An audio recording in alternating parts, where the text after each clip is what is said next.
We had a crazy storm come through here yesterday or last night. Heavy winds, not really heavy winds. I was worried about this tree pulling out of the ground.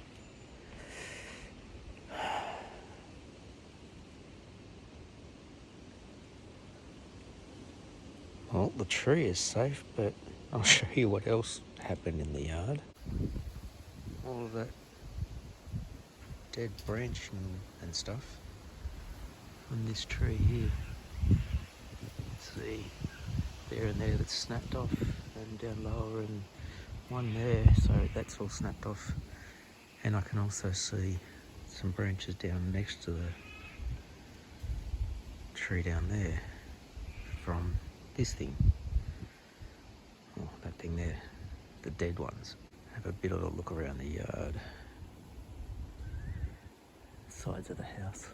Well, it was about time for another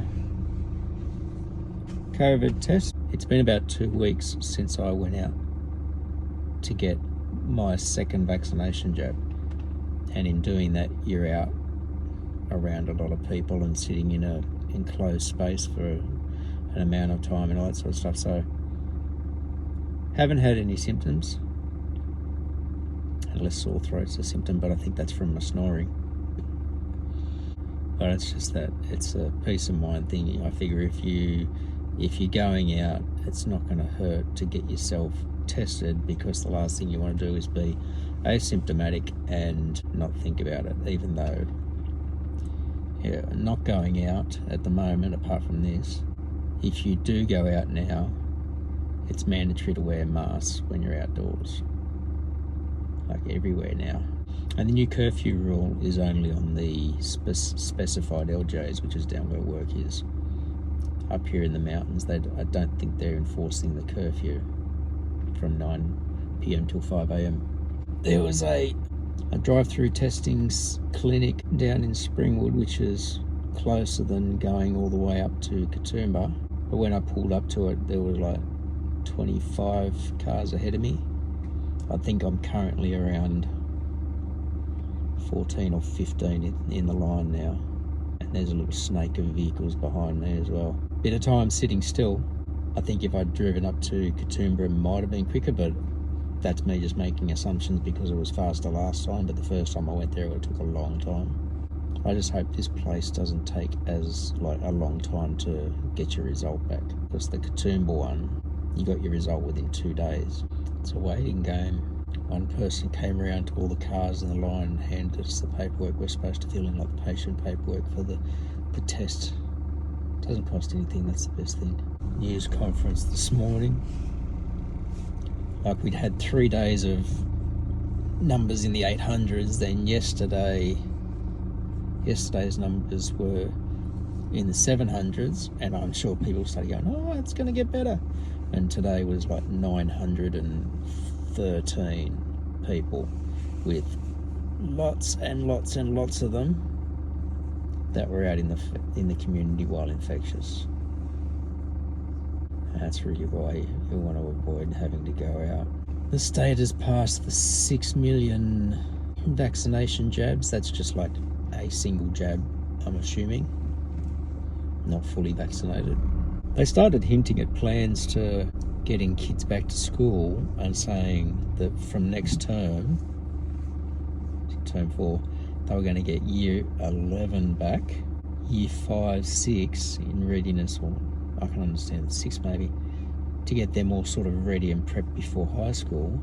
And Kindy 1 and 2, Kindy 1, 2 and 6, none of them were eligible for a vaccination. Some silly person in the newspaper was saying the best way to protect our unvaccinated children is to make sure that both the parents are vaccinated. Both the parents being vaccinated doesn't mean that the parents can't catch it while they're out and pass it to their unvaccinated child. And it also doesn't mean that if the child goes to school and another one comes to school who's infectious, that they can't catch it. Because K1 and 2, they're hardly going to be trying to mandate masks on those kids. Next term, year 12's officially finished apart from their exams. It was funny because there was one or two people who made comment just to make a comment, I think, that was like, year 11's officially year 12 in term 4, which is true. So calling them year 11 is wrong, but it helps avoid confusion, because if you had said year 12 is going to go back, then all these year 12 kids who are about to finish school will be going, what? But if you say year 11 is going to go back in the last term, then the kids know who they are, because then they'd be there and starting their new course. We're meant to hear something more about that later this week. Today's Wednesday. I saw so many comments on the article, because it was on the newspaper online, and they were just saying, like, I'll keep my child at home. You're not going to turn my child into a guinea pig sending them back when they can't be vaccinated. And I'm assuming all teachers and office staff will already be vaccinated as well to protect our children. They've started prioritising 16 to 39-year-olds for Pfizer, and prioritising all teachers in those 8 LGAs. Like, if they live in there and work in there. I'm thankful I've got mine. I think there's only about 7 ahead of me now. Before I get to the tent where they stick a thing up your nose and throat. Nothing like having your brain tickled with a massive Q-tip.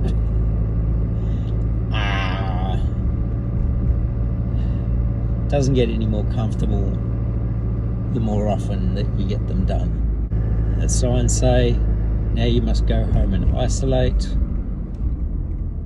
and then you should get your results in 24 to 48 hours as a text.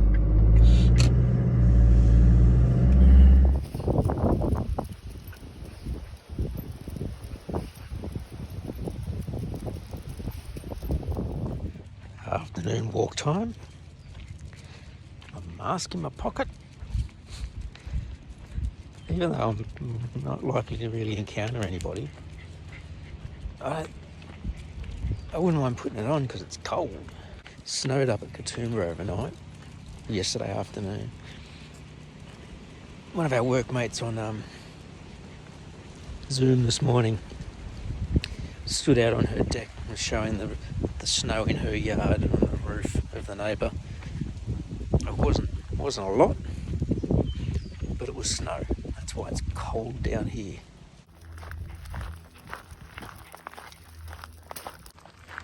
The mask ended up coming out. I did see it's going to sound funny saying elderly couple since I'm getting older myself, but they're older than me. And I saw them walk down the road before while I was getting the boys ready in the car, getting them out, so I knew I'd be passing them. And it's not like we're in an enclosed space or anything. It's fairly open. But the recommendations from health and everything is basically masks are mandated outdoors, and I guess especially in more built-up areas. But they said that I think with the contact tracing, they're finding people who are getting it through such a fleeting moment of passing somebody who might have been infected. So I just thought, I'm going to put mine on. I know I'll be passing them. And yes, we did. And as they were a couple of hundred metres away, I was making sure that the boys were staying calm. And they'd put masks on. They had masks on as well, because you're going to come past somebody within 6 feet because the road's not that wide. At least the air getting into my lungs is warm.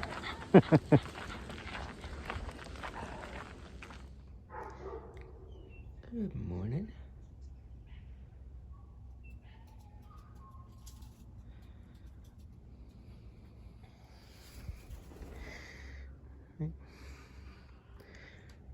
Got 2 of them visiting.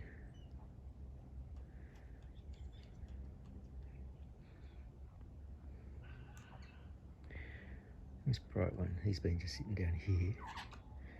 And I say he because he's the male. And the other one, so a female or a juvenile. But that one's been flying about between there and here and up there.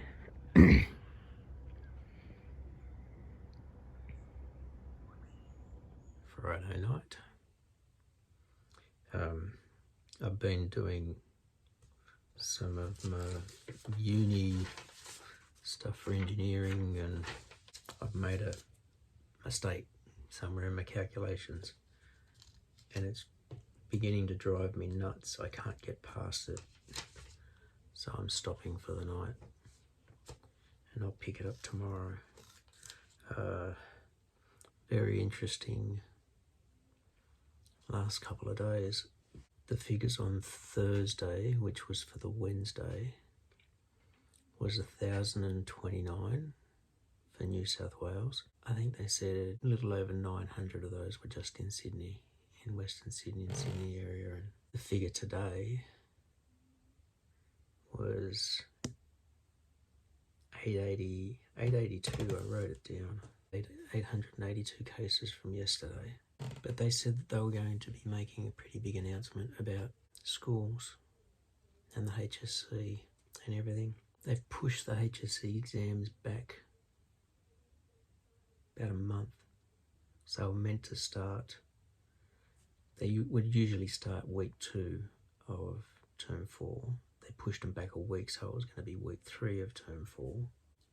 So they got moved from the 8th to the 11th to the 18th of October. They've now been pushed back to the 9th of November, which they did say the results won't come out now until January instead of just before the end of school. And it means that universities have to relook at the ATAR calculations and all that sort of thing, entrance results. Today is August the 27th. Lockdown, which was meant to end at the end of September, has been extended until October the 24th. And October the 25th is when they're going to reopen schools. Kindergarten and Year 1 and Year 12s will be able to come back for a few weeks in preparation for the exams. November the 1st, so that's the following week, is going to be Year 11, Year 2 and Year 6, I think, so that Year 6 can sort of get themselves prepared for and get into the routine of switching over ready for high school. November the 8th, which is the Monday after that, is when 7, 8, 9, 10 come back to high schools, and 3, 4, 5 return to primary schools. And then the following day is when Year 12 exams start, so that week when all of 7 to 10 come, Year 12 won't be there. They've opened up vaccinations to any student over 12. That's going to start in September. So basically every high school student will have an availability of being vaccinated. They're making it mandatory for teachers to be vaccinated to return, which I think is good. There might be some people who don't like that idea. Our union is on board with it because they've been arguing for a safer workplace for us. So if the government is saying we're going to be returning this far off, but teachers will need to be vaccinated in order for the schools to reopen and for them to be in schools, that kind of makes sense. And so now they're finally saying, okay, if we're going to send teachers in, we're going to make sure that they're vaccinated, and they're starting up a priority thing of every teacher, regardless of age and everything, now is going to be able to go and get vaccinated from the next couple of weeks away. October 25, I've been writing on my calendar the date of how long we've been in lockdown, and so today is day 62 of lockdown. October the 24th is day 120. So we've got another 2 months of lockdown. No school at school this term. And October 25 is technically the Monday of week 4 of next term. It's an interesting ride. Some of the things that I missed in the conference where they were talking about some concessions and some easing of restrictions for families where the adults were all fully vaccinated. They were starting to say that friends could get together if you're all fully vaccinated, but no bigger than a group of 5. And I think they're trying to do that to try as a encouragement to get more people vaccinated, and to say that vaccination and testing is our way out of lockdown. So if you want to be out of lockdown, go and get yourself vaccinated. Keep getting yourself tested. Keep being socially distanced and all that sort of stuff. Abide by some of the other rules, and then you might be able to open the world up again. I remember last year we were talking about what the new normal was going to look like. Oh, the biggest thing on the news was there's been a guy who was COVID positive, and he was refusing to remain in self-quarantine, and because the police go around and check it, they know who's meant to be in quarantine once they've been tested positive, and they will be checking to make sure people are still in quarantine. And they'd be going around to this guy's place and he wouldn't be there. He'd be buggered off somewhere around the community. And they actually started showing CCTV footage of him in his apartment building's elevator. No mask, coughing and sneezing in the elevator, getting back out, off into the communal areas, that sort of stuff. And they started, like a judge who had been dealing with him, released his name and photos and everything like that so they could get him. And they finally knew that he was back at his apartment, and they stormed in, took him out, arrested him. And as they were walking him out of the building, the police were completely covered in like surgical smocks and masks and face shields and everything. And they'd thrown all that stuff over him as well. Full smock, mask, face shield. And as he was being marched out, the other residents of that apartment block stood outside applauding the police and cheering, because this guy was just putting them all at risk the way he was getting around. And there was another guy, I think the week before, he kept getting warnings because he'd be well away from where his home was, which was in a quarantined area. And on the 4th time they found him, they just arrested him, put him in prison. No bail. You can't abide by rules. You're flaunting the rules. You're a flight risk, so you're locked up.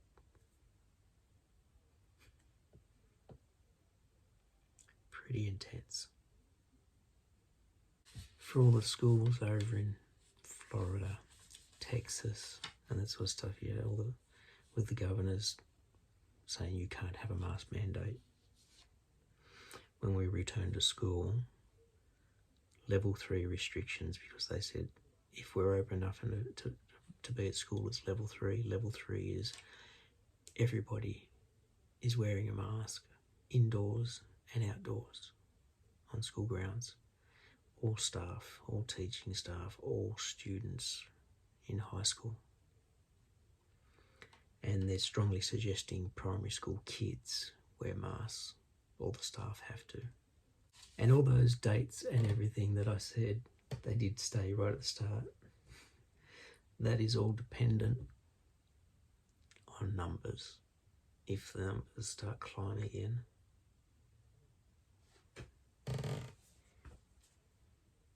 hopefully we can get back to school.